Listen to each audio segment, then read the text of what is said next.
I still can't wrap my head around the fact that this actually happened to me. One random Tuesday, the mailman slid a thick government envelope through my mail slot. A $1,400 stimulus check with my name printed clean across the front. And by the very next morning, it was gone. Not lost, not misplaced. Stolen. Lifted straight off my kitchen counter while I was in the shower. And the person who took it wasn't some stranger. It was our neighborhood HOA president, 58-year-old Deborah, with the stiff blonde helmet hair and that clipboard she treats like an extension of her body. But here's the part that made my stomach drop. She didn't just steal it. She tried to cash it the same day, smiling like she'd hit the jackpot, while my Ring camera recorded every second of her strolling up my driveway, unlocking my door with the spare key she borrowed months ago and never returned. I only found out because my bank called me, actually laughing, saying a woman had just tried to deposit my stimulus check into her personal account using my name and an ID that looked like it had been printed at home. When I pulled up the Ring footage, there she was, bold as daylight, digging through my mail like she owned the house, holding my check up to the light, slipping it into her fake Louis Vuitton purse, walking out while whistling. My blood went ice cold. This wasn't some random thief. This was the same Karen who fined me $50 a day because my grass was 0.3 inches too long during the week my dad was in the hospital. The same woman who blasted me in the neighborhood Facebook group, claiming I was destroying property values because I parked my work van in my own driveway. And now she had the nerve to steal money the government sent me during the hardest year of my life. I sat there staring at the frozen frame of her smug grin on my phone, my heart pounding so hard I thought it might burst. Every instinct screamed at me to storm over there and kick her door in, but something told me to wait, because what she didn't know was that I had already reported the theft to the IRS that very morning. And the IRS does not mess around when it comes to stimulus fraud. Little did Deborah know, while she was busy planning her shopping spree with my money, federal agents were already pulling her address, and my Ring camera was about to capture the most satisfying takedown I've ever witnessed. But I'm getting ahead of myself. Let me rewind to how this all started. 3 days earlier, the moment Deborah first laid eyes on that envelope and decided it belonged to her. 3 days earlier, I was mowing my lawn at exactly 7 a.m. because Deborah had already slapped a bright orange violation notice on my door, claiming I'd be disturbing the peace if I mowed after 8. That's when I saw her power walking down the sidewalk in her neon visor, gripping that ridiculous clipboard like it was the 10 Commandments.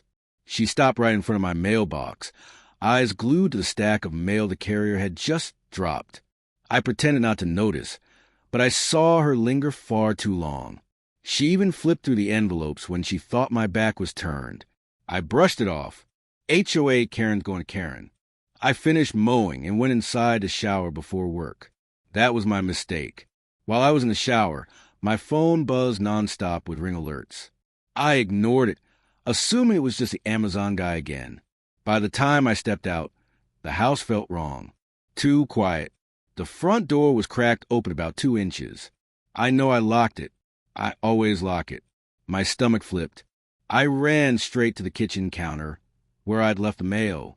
Everything was still there, except a large white Treasury envelope with a clear window that practically screams free money inside. Gone. I grabbed my phone, opened the Ring app, and there it was. 7:42 a.m. Deborah unlocking my door with a spare key she needed once to check my water heater while I was on vacation. She knew exactly where the indoor camera was. She waved at it like a celebrity. Then she walked straight to my kitchen counter. She picked up only the stimulus envelope, held it up to the light like a drug dealer checking a bag, and slid it straight into her fanny pack. Then she carefully rearranged the rest of the mail so it looked untouched. After that, she walked out, locked my door behind her, and actually literally skipped, back to her McMansion across the street. I felt my soul leave my body. This was a woman who had been passive-aggressive for years, finding me over Christmas lights that were too colorful, reporting my dog for barking twice in one afternoon. But this, felony mail theft, identity theft. I was shaking with pure rage. I called the bank first.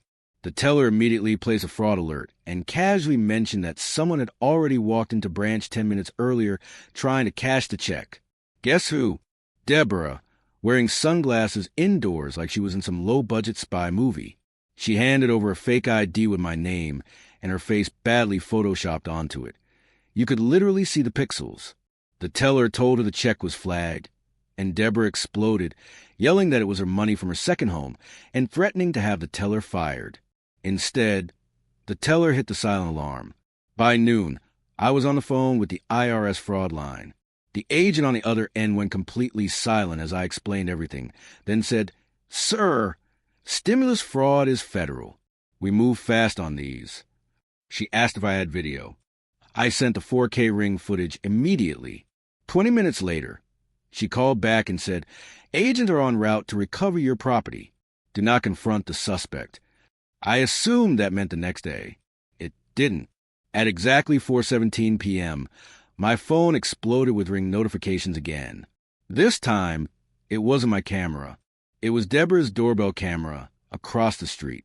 She'd added me years ago as a trusted neighbor, so she could spy on everyone. I opened the shared feed and almost dropped my phone. 6 black SUVs screeched into her driveway. IRS criminal investigation agents in bulletproof vests jumped out, badges visible, weapons drawn. Deborah answered the door in yoga pants and a wine o'clock shirt, still clutching my $1,400 check like a winning lottery ticket. You can hear her scream, "This is harassment," right before they cuffed her on her own welcome mat. And then she did the most unhinged thing yet. She started screaming my name, claiming I had gifted her the money because we were secretly dating. The entire neighborhood was outside filming. My jaw hit the floor. But the real bomb hadn't dropped yet. When they searched her house, they didn't just find my check. They found hundreds. Agents tore open the walk-in closet in Deborah's craft room and uncovered floor-to-ceiling plastic storage bins labeled by year, stuffed with intercepted stimulus checks, tax refunds, birthday cards filled with cash, even Veterans Affairs checks that never reached the elderly Marine on Maple Lane. Over $380,000 in stolen government funds. Every envelope had been slit open with the same pink paper cutter, sitting on her desk like a trophy. Then came the real gut punch. One agent held up a familiar blue folder. Mine. Inside were printed screenshots of residents' bank balances she bragged about accidentally seeing when we paid HOA dues online. Color-coded notes detailed who received stimulus money, who was behind on mortgages, who had recently inherited cash. She'd been running a one-woman predation ring for 3 years, using her HOA president key logs to decide which mailbox to hit each week. Then an IRS agent turned toward the ring cameras still live-streaming to the entire neighborhood and said loudly, "Ma'am, you are under arrest for 187 counts of mail theft, 112 count of identity theft, and aggravated theft of government funds." Deborah completely lost it. Full meltdown, mascara streaming down her face, screaming that everyone was jealous of her lifestyle and that the checks were finders keepers because poor people didn't deserve that much money at once. The agent calmly read her rights while she tried to kick him in the shins wearing fuzzy slippers. Then came the twist that still keeps me awake at night. As they escorted her to the SUV, she locked eyes with me across the street to my open front door and screamed, "This is your fault. You should have just paid the $800 lawn fines like everyone else." Turns out this whole nightmare started because I was the only neighbor who challenged every single one of her fines in court, and won. She later told investigators she saw my $1,400 check as repayment for the money the HOA, meaning her, had been forced to refund me. In her twisted mind, stealing from me was justice. The IRS returned my check the next day with a handwritten apology and a $500 inconvenience voucher. Deborah received 8 years in federal prison, no parole, because one of the checks she stole belonged to a disabled veteran on oxygen. The judge threw the book so hard it left a dent. Last I heard, her McMansion is in foreclosure. Her husband filed for divorce from the visitation room. And the new HOA president, the quiet grandma on the corner everyone thought was deaf.